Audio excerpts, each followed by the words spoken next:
మధ్యవర్తిత్వము అనగానే అందరికీ ఎందుకు లేదు ఒక కాంప్రమైజ్ అవుతున్నామేమో అన్న ఫీలింగ్ వచ్చేస్తుంది. కాకపోతే మధ్యవర్తిత్వానికి ఉన్నటువంటి విలువ ఈ కాలంలో ఉన్నటువంటి దానికి ప్రియారిటీ మన కోర్టులు అన్నీ ఈవెన్ సుప్రీం కోర్టు కూడా మధ్యవర్తిత్వానికి ఎంత ప్రియారిటీ ఇచ్చి ఫ్యామిలీ మ్యాటర్స్లో ముఖ్యంగా మధ్యవర్తిత్వానికే వెళ్ళడం మంచిది అని చెప్పి కూడా సజెస్ట్ చేస్తుంది. అంటే దాని గొప్పతనం ఏ రకంగా ఉంది, దానివల్ల ఎన్ని లాభాలు ఉన్నాయి అనేది మనం ఈ వీడియోలో చూద్దాం. అసలు ఈ మధ్యవర్తిత్వం జరగకపోవడానికి కారణాలు కూడా మనం ఈ వీడియోలో చర్చించుకుందాం. హలో అండి, అందరికీ నమస్కారం. Welcome to law desk channel. మధ్యవర్తిత్వము అంటే మనము కోర్టులో ఒక కేసు వేసిన తర్వాత ఆ కేసు కొన్ని సంవత్సరాల తరబడి నడుస్తూ ఉంటుంది. అంటే అది ఒక 4-5 ఏళ్ళు నడిచినా కూడా ఆశ్చర్యం లేదు. అలాంటప్పుడు మన టైము, మనీ, ఎనర్జీ అన్నీ వేస్ట్ అయిపోతాయి. ఇక ఫ్యామిలీ మ్యాటర్స్లో చూస్తే వాళ్ళ కెరియర్ వేస్ట్ అవుతుంది, వాళ్ళ పిల్లల భవిష్యత్తు వేస్ట్ అవుతుంది. వాళ్ళు ఇలాంటి సమస్యల్లో పిల్లలు కూడా నలిగిపోయే పరిస్థితి ఏర్పడుతుంది. పెద్దవాళ్ళు కూడా మానసికంగా చితికిపోయే సందర్భాలు చాలా ఉన్నాయన్నమాట. సో ఇలాంటి వాటిని ఓవర్కమ్ చేసి, ఇలాంటి వాటి నుంచి పార్టీలు జరిగినటువంటి వాళ్ళ ఇద్దరి మధ్య ఉండేటువంటి ఆ తగాదాలని సులువుగా పరిష్కరించేటువంటి మార్గమే మీడియేషన్. దీన్ని మధ్యవర్తిత్వము అంటారు. అయితే ఈ మధ్యవర్తిత్వం గురించి చాలా మందికి అవగాహన లేదు.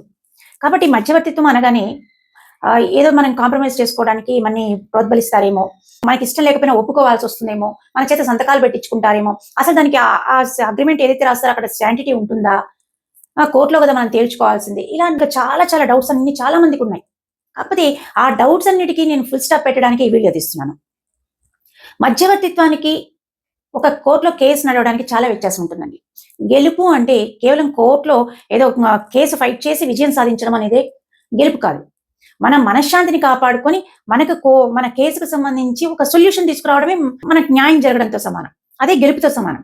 ఇక్కడ మధ్యవర్తిత్వంలో విన్ విన్ సిచ్యువేషన్ ఉంటుంది. ఇద్దరు విన్నర్స్ గానే బయటకు వెళ్తారు. ఇప్పుడు కోర్టులో కేసు వేసామనుకోండి, ఏం జరుగుతుంది? ఒకరు గెలుస్తారు, ఒకరు ఓడిపోతారు. కానీ ఇక్కడ మధ్యవర్తిత్వంలో గెలిస్తే ఇద్దరు గెలుస్తారు. కాబట్టి ప్రశాంతంగా బయటికి పోయే అవకాశాలు ఎక్కువగా ఉంటాయి ఇక్కడ. అయితే చాలా మంది అనుకునేది ఏంటంటే, దీనిలో ఏమైనా బలవంతం చేస్తారేమో, మనకి ఇష్టం లేనిది కూడా ఒప్పించడానికి ప్రయత్నిస్తారేమో అనుకున్నాం. అబ్సల్యూట్ గా రాంగ్ అండి. మధ్యవర్తిత్వంలో ఎప్పుడూ ఎవరిని ఫోర్స్ చేసేదంటూ ఉండదు. ఇది వాలంటరీ ప్రాసెస్. వాలంటరీ ప్రాసెస్ అంటే వాళ్ళు స్వచ్ఛందంగా మేము మీడియేషన్లో పాల్గొంటాము, మేము మధ్యవర్తిత్వంలో పాల్గొంటాము అంటే మాత్రమే వాళ్ళకి మీడియేషన్ అనేది జరుగుతుంది తప్పనిచ్చి ఎవరిని ఫోర్స్ చేసి ఆ మధ్యవర్తిత్వం చేసుకోవాల్సిందే అని ఫోర్స్ చేస్తారు. అయితే మనకి ఏంటంటే ఒకటి సెక్షన్ 89 కింద సిపిసి కింద ఖచ్చితంగా ప్రతి కేసు కూడా మీడియేషన్కి వెళ్ళాలి అనేది ఒకటి మ్యాండేట్ చేశారు. అయితే ఆ సెక్షన్ కింద వచ్చినటువంటి మీడియేషన్కి వచ్చినటువంటి కేసులన్నీ కూడా ఖచ్చితంగా మీడియేషన్ జరగాలి అనేది కాదు, జరగడానికి ప్రయత్నం మాత్రం జరగాలి. అది మీడియేషన్కి వచ్చిన తర్వాత వాళ్ళ ఇరుపక్షాలని కూర్చోపెట్టి వాళ్ళ ఇద్దరి సమ్మతితో వాళ్ళు ఎస్ అనుకుంటేనే మీడియేషన్ స్టార్ట్ చేయడం జరుగుతుంది. ఇక్కడ దీనిలో ఇంట్రడక్షన్, మీడియేటర్స్ కూడా చాలా తెలుసుకోవాలి. ఇంట్రడక్షన్ వాళ్ళకి వచ్చిన పార్టీలకి ముందు వాళ్ళలో క్లమ్జినెస్ ఉంటుంది. ఇక్కడ మమ్మల్ని ఒప్పిస్తారేమో. ఇప్పుడు భార్యాభర్తలు వచ్చారనుకోండి, ఒకరేమో డైవర్స్ కావాలని అంటారు, ఒకరేమో నేను డైవర్స్ ఇవ్వను అంటారు. అలాంటప్పుడు మీడియేటర్స్ వాళ్ళని ముందు అసలు ఈ మీడియేషన్ ఉద్దేశం ఏంటో ముందు వాళ్ళకి క్లియర్గా చెప్పాలి. వాళ్ళు ఏ భ్రమలో ఉంటారో అక్కడికి వచ్చినప్పుడు మాకు అసలు వద్దని చెప్పి కొంతమంది మీడియేషన్కి వస్తుంటారు. వాళ్ళు చాలా అరెగెంట్గా కూడా ఉంటుంటారు. ఏంటంటే అసలు మాకు మీడియేషన్ అవసరం లేదు, మమ్మల్ని ఫోర్స్ చేస్తారేమో అనే ఒక అపోహలో ఉంటారు. కానీ అది అబ్సల్యూట్గా రాంగ్ అండి. కాబట్టి ఇది మీడియేటర్స్ బాధ్యత. వాళ్ళకి పార్టీలకి ముందు ఫీడ్బ్యాక్ ఇవ్వాలి. ఇది ఫోర్స్తో జరిగేటువంటిది కాదు, మీ ఇష్టపూర్వకంగా మీరు అనుకుంటే మాత్రమే జరుగుతుంది అని చెప్తాము. కాబట్టి వాళ్ళు వాలంటరీగా ఉంటుంది. ప్లస్ ఇక్కడ కాన్ఫిడెన్షియాలిటీ ఉంటుంది. ఒక మీడియేటర్ ఒక న్యూట్రల్ పర్సన్ కాబట్టి మీడియేటర్ సమక్షంలో జరిగేటువంటి ఏ మీడియేషన్ అయినా కూడా కాన్ఫిడెన్షియాలిటీ ఉంటుంది. ఇప్పుడు ఇద్దరు భార్యాభర్తలు వచ్చారండి, వచ్చిన తర్వాత ఒకరేమంటారు నాకు డైవర్స్ కావాలి అంటారు, ఇంకొకరు ఏమంటారు నేను డైవర్స్ ఇవ్వను అంటారు. అలాంటప్పుడు ముందు వాళ్ళిద్దరిని మీడియేషన్లో కూర్చోబెట్టాలి కదా. కూర్చోబెట్టాలంటే ముందు వాళ్ళు కూల్ అవ్వాలి. కాబట్టి ముందు వాళ్ళని కూల్ చేసి అసలు ఈ మీడియేషన్ పర్పస్ ఏంటో వాళ్ళకి చెప్పి, ఈ మీడియేషన్కి రావడం వల్ల ఎన్ని ఉపయోగాలు ఉన్నాయో, మీరనుకున్నది ఏ రకంగా సాల్వ్ చేయడానికి ప్రయత్నిస్తారు ఈ మీడియేషన్లో అనేది వాళ్ళకి క్లియర్గా చెప్పాలి. ఇప్పుడు నేను చెప్తున్నది ఏంటంటే, మీడియేషన్ అనేది ఏ ఒక్కరిని ఫోర్స్ చేయడానికి కాదు. ఇప్పుడు నేను చెప్పిన ఎగ్జాంపుల్ భార్యాభర్తలు విడిపోవాలి అనేది ఉద్దేశం కాదు, కలపాలి అనేది ఉద్దేశం కాదు. దానిలో మీడియేటర్ పోర్షన్ ఏమీ ఉండదు, మీడియేటర్ డెసిషన్ ఏమీ ఉండదు. మొత్తము పార్టీలే డెసిషన్ మేకర్స్. కాబట్టి ఇక్కడ వాళ్ళకి ఒక ఫీజిబిలిటీ క్రియేట్ చేసి ఒక పాయింట్లో వాళ్ళిద్దరి మధ్య ఒక సంధానం ఏమైనా జరుగుతుందా అని చూడడమే మీడియేటర్ పని తప్పనిచ్చి బియాండ్ దట్ మీడియేటర్ ఏమి చేయరు. కాబట్టి మీడియేషన్కి రావడము అనేది ఇప్పుడు హాల్ మార్క్ ఆఫ్ సివిలైజేషన్ అయిపోయింది. ఎందుకంటే ఈ కాలంలో చాలా మంది ఫ్యామిలీ మ్యాటర్స్ అనుకోండి విపరీతంగా కేసెస్ ఫైల్ అవుతున్నాయి. అలాంటి టైంలో మనస్పర్ధలు, అక్కడ ఇద్దరు మంచి వాళ్ళే కానీ వాళ్ళిద్దరి మధ్య సంధానం అనేది జరగకపోవడం వల్ల చెప్పాలంటే చాలా కారణాలు ఉంటాయి. చాలా మంది ఇప్పుడు రోజు నేను చూస్తున్న మీడియేషన్స్ ప్రాసెస్లో ఈ రోజు సెషన్లో వాళ్ళు సెటిల్మెంట్కి వచ్చేసారు అనే పరిస్థితికి వచ్చేసి ఉంటారు. ఇద్దరు ఎస్ అనుకుంటారు, కానీ మీడియేషన్ సెంటర్ నుంచి బయటికి వెళ్ళిన తర్వాత నెక్స్ట్ టైంలో మళ్ళీ అది కోర్టులో ఉంటుందంట కేసు. దీనికి చాలా కారణాలు ఉన్నాయి. వాళ్ళకి మీడియేషన్ పైన అవగాహన లేకపోవడము, రెండోది లాయర్ ఇన్వాల్వ్మెంట్ ఎక్కువగా ఉండడం. రీసెంట్గా కూడా నేను ఒక కేసు, నా దగ్గరికి వచ్చినటువంటి మీడియేషన్కి వచ్చిన కేసులో వాళ్ళిద్దరు పార్టీస్ ఇద్దరు ఓకే అనుకున్నారు, ఇంకా అయిపోయింది, క్లోజ్ అయిపోతుంది, ఇంకా వాళ్ళిద్దరు ఇరుపక్షాలు ఓకే అనుకున్నారు, సెటిల్మెంట్ అయిపోయింది, అంతా అయిపోయింది. అయిపోయిన తర్వాత మళ్ళీ మా లాయర్ గారితో మాట్లాడతాం, మా లాయర్ గారు ఇది చెప్పారు, మా లాయర్ గారు ఇది చెప్పారని చెప్పి కేసు మళ్ళీ కోర్టుకు పంపించేయమని చెప్పి చెప్పడం జరిగింది. సో ఇదేంటంటే సెటిల్మెంట్ చేసుకోవడం వల్ల మీడియేటర్లకి ఏం ఉపయోగం ఉండదండి, మీకు మనశ్శాంతి రావడం తప్పనిచ్చి. కాబట్టి మా మీడియేటర్లు ఏదో ఫోర్స్ చేస్తారనో, లేకపోతే మేమేమో నష్టపోతామనో, మమ్మల్ని బలవంత పెడతారేమో ఇక్కడ అనే ఉద్దేశంతో ఏ రకంగానూ ఎవరు భయపడాల్సిన పని లేదు. హ్యాపీగా మీ కేసుని మీడియేషన్కి రెఫర్ చేస్తే ఖచ్చితంగా మీడియేషన్లో పాల్గొనండి. దీనివల్ల మీ టైము, మనీ, ఎనర్జీ అన్నీ సేవ్ అయ్యే అవకాశాలు ఎక్కువగా ఉంటాయి. అంతేకాకుండా ఫ్యామిలీ మ్యాటర్స్లో పిల్లలు ఉంటే వాళ్ళ భవిష్యత్తు, మీ కెరియర్ ఇవన్నీ నష్టపోకుండా ఉంటాయి. కోర్టుకు వెళ్ళారంటే మీ పేపర్లు మాట్లాడతాయి, మీ లాయర్లు మాట్లాడతారు, కానీ మీరు మాట్లాడే అవకాశాలు మాత్రం ఉండవు. కానీ అదే మీడియేషన్లో మీ కడుపులో ఉండే బాధనంతా చెప్పుకునే అవకాశం ఉంటుంది. కంపల్సరీ మీ వర్షన్ ఉంటారు, వాళ్ళ వర్షన్ ఉంటారు. దీనిలో 3 స్టేజెస్ ఉంటాయి. జాయింట్ సెషన్ అనేది ఉంటుంది. జాయింట్ సెషన్లో ఇరుపక్షాల వాళ్ళు ఇద్దరు వీళ్ళ వర్షను చెప్తారు, వీళ్ళ వర్షను చెప్తారు. అయితే మీడియేటర్ పేషెన్స్ చాలా ఇంపార్టెంట్. ఏదో ఓవర్ నైట్ లో వినేశాను, అయిపోయింది, ఒక 5 నిమిషాలు వినేశాను, పంపించేసాను అనేది పద్ధతి కరెక్ట్ కాదు. అలాంటప్పుడు మీడియేషన్ సెంటర్కి పంపించడం కూడా వేస్టే. కాబట్టి మీడియేషన్కి వచ్చినప్పుడు మీడియేటర్ కూడా చాలా సహనంతో ఉండాలి. ఇరుపక్షాల వాళ్ళకి టైం కేటాయించాలి. వాళ్ళిద్దరూ వాళ్ళకు చెప్పగలిగినంత ఇన్ఫర్మేషన్ క్లియర్గా చెప్పేంత వరకు ఓపిక్గా వినాలి. విన్న తర్వాత ఇది ఫస్ట్ స్టేజ్. అంటే ఇరుపక్షాలు వాళ్ళ వర్షన్స్ చెప్తారు, దాన్ని జాయింట్ సెషన్ అంటారు. ఇక రెండో సెషన్ ప్రైవేట్ సెషన్. ప్రైవేట్ సెషన్లో వాళ్ళు పార్టీలు డైరెక్ట్గా ప్రైవేట్గా మాట్లాడాలి మీడియేటర్తో అనుకున్నా, లేదా మీడియేటరు ప్రైవేట్గా వాళ్ళతో మాట్లాడాలి అని అనుకున్నా కూడా ఇది మాట్లాడొచ్చు అనమాట. అప్పుడు రెండో వ్యక్తిని పక్కకు పంపించి ఒక 10 నిమిషాలు వీళ్ళతో మాట్లాడే అవకాశాలు ఉంటాయి. సో అలాంటప్పుడు అంటే కొన్ని రివీల్ చేయలేని విషయాలు ఉంటాయి పార్టీల మధ్య. ఇక్కడ మీడియేషన్లో ఎలా ఉంటుందంటే ఒక పార్టీ చెప్పిన విషయాన్ని ఒకరు వాళ్ళని ఇంకొక పార్టీని తిట్టారనుకోండి, ఆ తిట్టిన విషయాన్ని ఆ రెండో వ్యక్తి దగ్గర చెప్పరు కదా, చెప్తే అది గ్రడ్జ్ పెరిగిపోతుంది. కాబట్టి మీడియేషన్లో కొన్ని రివీల్ చేయాల్సినటువంటి విషయాలు ఉంటాయి, కొన్ని రివీల్ చేయకూడని విషయాలు కూడా ఉంటాయి. వాళ్ళ ఆవేదనతో వాళ్ళు ఏమైనా చెప్తారు, కానీ ఆ ఆవేదనని మనం అక్కడ ప్రజెంట్ చేయడంలో చాలా జాగ్రత్తగా ఉండాలి. కాబట్టి వాళ్ళు ప్రైవేట్గా ఏదైనా సపరేట్గా నేను మాట్లాడతాను మీడియేటర్తో అనుకున్నప్పుడు, లేదా మీడియేటర్ వాళ్ళతో సపరేట్గా మాట్లాడితే ఉపయోగం ఉంటుంది అనుకున్నప్పుడు రెండోది ప్రైవేట్ సెషన్లో జరుగుతుంది. ఇక మూడోది క్లోజింగ్ అంటారు. ఈ క్లోజింగ్ స్టేజ్లో అంటే వీళ్ళ ఇంట్రెస్ట్, రెండు పార్టీల ఇంట్రెస్ట్ ఏంటి అనేది ఫస్ట్ మీడియేటర్ గమనిస్తాడు. అంటే వీళ్ళు ఏం కోరుకుంటున్నారు, ఇంట్రెస్ట్ అంటే వీళ్ళు ఏం కోరుకుంటున్నారు, ఈ పార్టీ ఏం కోరుకుంటున్నారు అనేది చూస్తారు. చూసిన తర్వాత దీనిలో ఏమైనా అడ్జస్ట్మెంట్స్ ఉన్నాయా, వీళ్ళు ఏమైనా తగ్గడానికి అవకాశం ఉందా, వీళ్ళ ఇంట్రెస్ట్ ని కొద్దిగా ఒక బ్యాలెన్స్ చేయడానికి మీడియేటర్ ప్రయత్నాలు చేస్తాడు. సో ఇద్దరు నష్టపోకూడదు, కాబట్టి ఇద్దరు నష్టపోకుండా వాళ్ళని బ్యాలెన్స్ చేసే ప్రయత్నం చేస్తాడు. ఆ ప్రయత్నంలో వచ్చినటువంటి పాయింటే సెటిల్మెంట్ పాయింట్ అంటారు. దాన్ని ఆ టైంలోనే సెటిల్మెంట్ అగ్రిమెంట్ అనేది రాయడం జరుగుతుంది. ఈ సెటిల్మెంట్ అగ్రిమెంట్ మీద కూడా చాలా మందికి అనుమానాలు ఉంటాయి. అసలు ఈ సెటిల్మెంట్ అగ్రిమెంట్ అథెంటికేషన్ ఉంటుందా, దీనికి ఇది అఫీషియల్గా పనికొస్తుందా లేదా అనే విషయాలు చాలా మందికి డౌట్స్ వస్తాయి. కానీ మీరు బయట మీడియేషన్స్ కానీ బయట కౌన్సిలింగ్ సెంటర్స్కి వెళితే అది మామూలు ప్రైవేట్ సెషన్స్ అవుతాయి. కానీ ఇది కోర్టు పంపించింది, కోర్టు ద్వారా కోర్టు ప్రెమిసెస్లో కోర్టులో జరిగేటువంటి మీడియేషన్స్ కాబట్టి వీటిని కోర్టు మీడియేషన్స్ అంటారు. కాబట్టి కోర్టు దృష్టిలో వీటికి ఇచ్చినటువంటి సెటిల్మెంట్ అగ్రిమెంట్స్ ఏవైతే రాస్తారో వాటి మీదనే డిపెండ్ అయ్యి ఆ కేసు క్లోజ్ అవ్వడం జరుగుతుంది. కాబట్టి మనము కండిషన్స్ కూడా రాసుకోవచ్చు. ఇప్పుడు ఇరుపక్షాల వాళ్ళు ఒక అండర్స్టాండింగ్కి వచ్చారండి, వచ్చిన తర్వాత మా కండిషన్స్ ఇవి అని చెప్పుకున్నారు. అయితే ఆ కండిషన్స్ ని ఇక్కడ అప్లై చేయొచ్చు.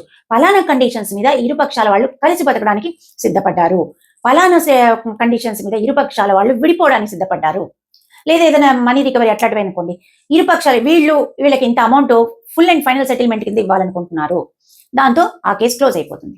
కాబట్టి ఇలా ప్రతి స్టేజ్లో కూడా ఇంపార్టెంట్ గా ఉంటుంది. కాబట్టి దీని మీద అప్పీల్కి వెళ్ళే అవకాశాలు ఉంటాయి. ప్రతి మీడియేషన్లో మీడియేటర్ రాసే సెటిల్మెంట్ అగ్రిమెంట్ మీడియేటర్ దగ్గర ఉంటుంది, ఇద్దరు పార్టీల దగ్గర ఉంటుంది, మీడియేషన్ సెంటర్లో ఉంటుంది, కోర్టుకు పంపించడం జరుగుతుంది. కాబట్టి ఇక్కడ ప్రతి కాపీని కూడా సేవ్ చేయడం జరుగుతుంది. ప్రతి కాపీకి సంబంధించి పార్టీలకు కూడా ఇవ్వడం జరుగుతుంది. ట్రాన్స్పరెంట్ గా ఉంటుంది ఇక్కడ మీడియేషన్ అనేది.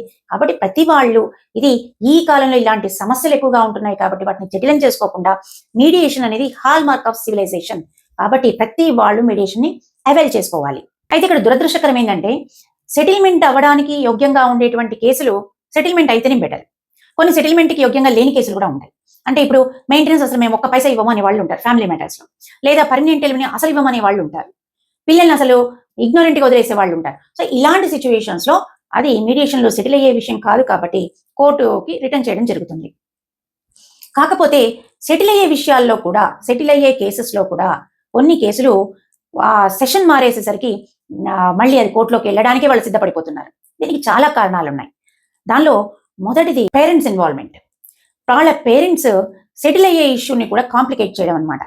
సెటిల్మెంట్ చేసుకోవడానికి వీల్లేదు, నువ్వు మన లాయర్ చెప్పినట్టు విను అనే పరిస్థితిలోకి వాళ్ళ ఒపీనియన్స్ వాళ్ళు ప్లేస్ చేయడం జరుగుతుంది వాళ్ళ ముందు. కాబట్టి అది అక్కడ బ్రేక్ అయిపోతుంది. రెండోది lawyers over involvement. Lawyer case fight చేసేటప్పుడు కోర్టులో లాయర్ ఇన్వాల్వ్మెంట్ అనేది మ్యాండేట్. అంతేగాని మీడియేషన్కి వచ్చిన తర్వాత కూడా లాయర్లు ఎక్కువగా ఇన్వాల్వ్ అయ్యే కేసెస్ కూడా చాలా వాటిలో చూస్తున్నాం. సెటిల్ అయిపోయే సిచ్యువేషన్ లో కూడా ఇందాక నేను చెప్పాను ఒక ఎగ్జాంపుల్, అలా సెటిల్ కానియకుండా వాళ్ళని మళ్ళీ కోర్టుకు పంపించే పరిస్థితికి తీసుకొస్తున్నారు. భ్రమలో వాళ్ళని ఉంచుతున్నారు కాబట్టి వాళ్ళు అదే నిజం అనుకుంటున్నారు, కోర్టుకు మళ్ళీ ఫైట్ చేయడానికి వెళ్ళిపోతున్నారు. చివరికి మనశ్శాంతి పోగొట్టుకుంటున్నారు అనమాట. ఇంకా మూడోది వచ్చేసి వాళ్ళకి మీడియేషన్ పైన అవగాహన లేకపోవడం. మీడియేషన్ అనేది అవగాహన ప్రతి వాళ్ళకి పబ్లిసిటీ ఇస్తున్నాం, చెప్తున్నాం మీడియేషన్ అంటే ఏంటో చెప్తున్నాం. కానీ పార్టీలు మీడియేషన్కి వచ్చిన తర్వాత, మన క్యాబిన్లోకి వచ్చిన తర్వాత ఖచ్చితంగా అసలు ఈ మీడియేషన్ ప్రాసెస్ ఏంటి, ఈ మీడియేషన్లోకి వాళ్ళు ఎందుకు వస్తున్నారు, ఏ రకంగా వాళ్ళు ప్రశాంతంగా బయటికి వెళ్ళే అవకాశాలు ఉంటాయి అనేది క్లియర్గా వాళ్ళకి చెప్పాలి. దీనిలో ఏ స్టేజ్లు ఉంటాయి, ఎలా జరుగుతుంది మీడియేషన్ అనేది, ఎంత కాన్ఫిడెన్షియల్గా ఉంటుంది, ఎంత సేవ్ అవుతుంది, ఇవన్నీ కూడా వాళ్ళకి చెప్పడం వల్ల ఏమవుతుందంటే వాళ్ళు ఎంతో కొంత నెగిటివ్గా ఉన్న మైండ్ పాజిటివ్లోకి దించిన వాళ్ళం అవుతాం. కాబట్టి వాళ్ళు ఈ మీడియేషన్కి కోఆపరేట్ చేసే అవకాశాలు ఉంటాయన్నమాట. Next false expectations. నాకు కోర్టుకి వెళ్తే ఇంకా ఎక్కువ వస్తుందేమో ఎక్స్పెక్టేషన్, ఇంకా ఇది కరెక్ట్ కాదేమో, ఇక్కడ నాకేమైనా అన్యాయం జరుగుతుందేమో, కాబట్టి నేను కోర్టుకి వెళ్ళి ఫైట్ చేసుకుంటా. కోర్టుకి వెళ్ళి చాలా మంది అంటుంటారు, నేను కోర్టుకి వెళ్తాను మేడం, నేను కోర్టుకి వెళ్తాను మేడం అంటారు. కోర్టుకి వెళ్తే ఒరిగేది ఏమి ఉండదు. కోర్టు కూడా ఇరుపక్షాల పరిస్థితుల్ని అబ్జర్వ్ చేస్తుంది. అట్లని నేను ఇందాక చెప్పినట్టు అసలు మెయింటెనెన్స్ ఇవ్వకపోయినా, లేదంటే అసలు పర్మనెంట్ ఎలిమెంట్ ఇవ్వను అని చెప్పినా, లేదా పిల్లల విషయానికి సంబంధించిన ఇలాంటి విషయాల్లో కోర్టు డెసిషన్స్ తీసుకోవడం కరెక్ట్. కానీ ప్రతి విషయాన్ని కోర్టు దాకా తీసుకెళ్తాం, కోర్టులోనే తెలుసుకుంటాం అనడం అనేది కరెక్ట్ కాదు. చివరికి వాళ్ళు 5 సంవత్సరాలు ఫైట్ చేసినా కూడా జరిగేది మాత్రం ఈ రకంగానే ఉంటుందన్నమాట. అనవసరమైన భయాలు. మనకి మీడియేషన్ గురించి తెలియకపోయేసరికి ఇక్కడ ఏం చేస్తారో, ఈ మీడియేషన్లో నన్ను ప్రెషర్ చేస్తారేమో, ఇక్కడ సంతకం పెడితే ఏమైనా జరుగుతుందేమో, అందుకని మీడియేషన్కి రాకుండా ఎగ్గొట్టేద్దాం అనుకుంటారు. కానీ మీడియేషన్కి రావడం వల్ల చాలా ఉపయోగాలు ఉంటాయి, నష్టాలు మాత్రం ఏమాత్రం ఉండదు. కాబట్టి ఖచ్చితంగా మీకు ఎవరైనా కేసులు ఉన్నట్లయితే ఆ కేసుల్లో మీడియేషన్కి రెఫర్ చేస్తున్నట్లయితే, ఒకవేళ చెయ్యకపోయినా మీరే మీడియేషన్కి రెఫర్ చేసుకుని మీడియేషన్లో పాల్గొనండి. చాలా కాంప్లికేటెడ్గా ఉండే వాటిని కూడా మాక్సిమం సాల్వ్ చేసుకునే అవకాశాలు మీకు ఎక్కువగా ఉంటాయి. మీ టైము, మనీ, ఎనర్జీ అన్ని సేవ్ చేసుకునే అవకాశాలు మాక్సిమం ఉంటాయి. ప్రయత్నం చేయడంలో తప్పలేదు. కాబట్టి ప్రయత్నం చేయండి. ఇన్ కేసు అది కాదు అనుకుంటే, అది జరగలేదు అని అనుకుంటే తర్వాత మీరు కోర్టులో ఫైట్ చేసుకున్నా ఇబ్బంది లేదు. కానీ ముందుగానే మీరు దాన్ని ప్రిడిక్ట్ చేసి కోర్టులోనే ఫైట్ చేసుకోవాలి అని మైండ్ సెట్ ని పెట్టుకోవడం అనేది కరెక్ట్ కాదు. కుటుంబ ఒత్తిళ్లు ఉంటాయి. ప్రతి వాళ్ళు ఇగో ఇట్లనే చెయ్యి, అట్లనే చెయ్యి అని చెప్పి చెప్పడం వల్ల ఏమవుతుందంటే వాళ్ళకి ఏ రకంగా డెసిషన్ తీసుకోవాలో అర్థం కాదు. కాబట్టి ఒక అంబిగ్యూటీలోకి వెళ్ళిపోతారు. వాళ్ళ కుటుంబం వాళ్ళు ఒత్తిడి చేస్తుంటారు. లేదంటే మీడియేషన్ జరుగుతున్నప్పుడే మీడియేషన్ క్యాబిన్ దగ్గరికే వచ్చేసి వాళ్ళు గొడవ చేసే సందర్భాలు కూడా చాలా ఉంటాయి. ఇప్పుడు మీడియేషన్ సెంటర్కి వచ్చి గొడవలు చేయకపోతే, ప్రశాంతంగా ఉంటే మీడియేషన్ సామరస్యంగా జరుగుతుంది. అలా కాకుండా వచ్చి క్యాబిన్ దగ్గరకు వచ్చేసి గోల చేసేసేయడము, లేదంటే మాట ఒకరినొకరు అనుకుంటూ ఉండడము, లేదంటే వాళ్ళ పిల్లలకి, వాళ్ళ అబ్బాయికో అమ్మాయికో ఫీడ్బ్యాక్లు ఇవ్వడము, ఇవన్నీ ఏంటంటే దానివల్ల జటిలమైపోతుంది. సమస్య సాల్వ్ అయ్యే సమస్య కూడా కాంప్లికేట్ అవుతుంది. ఇప్పుడు మీరు కాంప్లికేట్ కావాలని కోరుకుంటున్నారా, సాల్వ్ అవ్వాలని కోరుకుంటున్నారా? ఎప్పుడైనా న్యాయము అనేది కోర్టు మెట్లకి, కోర్టులో తేలితేనే, అది జడ్జిమెంట్ వస్తేనే న్యాయం అని కాదు. మనశ్శాంతి రావడం కూడా న్యాయంతో సమానమే, అది కూడా సొల్యూషన్ రావడంతో సమానమే. కాబట్టి కేవలం కోర్టులో ఒకరు విన్నర్ అవ్వాలి, ఒకరు లూజర్ అవ్వాలి అనే ఒక గ్రడ్జ్కి మాత్రం పోకూడదు. ఇక్కడ మనం గమనించాల్సింది ఏంటంటే ముఖ్యంగా ఫ్యామిలీ మ్యాటర్స్ లో, మెయిన్ గా ఫ్యామిలీ మ్యాటర్స్ లో కలిసి ఉండాలన్నా ప్రశాంతంగా కలిసి ఉండాలి, విడిపోవాలన్నా ప్రశాంతంగా విడిపోవాలి. అంతే తప్పనిచ్చి ఎవరు కూడా దాన్ని కాంప్లికేట్ చేసుకొని కోర్టులలో కొట్లాడుకుంటామంటే 5 సంవత్సరాలు 10 సంవత్సరాలు, ఇంకా కొంతమంది అంటుంటారు మేము 20 సంవత్సరాలైనా కూడా కొట్లాడతాం మేడం, నేను రెడీగా ఉన్నాను అంటారు. సో కొట్లాడుకోవడము అనేది పరిష్కారం కాదు. దానివల్ల అన్ని నష్టపోయే అవకాశాలే ఎక్కువగా. కేసు సెటిల్ అవ్వాలి అంటే ఆ పార్టీలకు ఉండే భయాలు పోవాలి. దీనికి లాయర్ల సహకారం కూడా చాలా అవసరం అన్నమాట. వాళ్ళు కేసుని సామరస్యంగా పరిష్కరించే దిశగా వాళ్ళని సలహా ఇవ్వాల్సిందే తప్పనిచ్చి వాళ్ళని మోటివేట్ చేసి మళ్ళీ కేసుని ఫైట్ చేసే విధంగా మోటివేట్ చేయకూడదు వాళ్ళని. కాబట్టి కొన్ని మాక్సిమం విన్ సిచ్యువేషన్స్ ఉన్నప్పుడు ఖచ్చితంగా దానికే ప్రిఫరెన్స్ ఇవ్వాలి. మీడియేషన్ లోనే సెటిల్ చేసుకోవడం ఉత్తమం.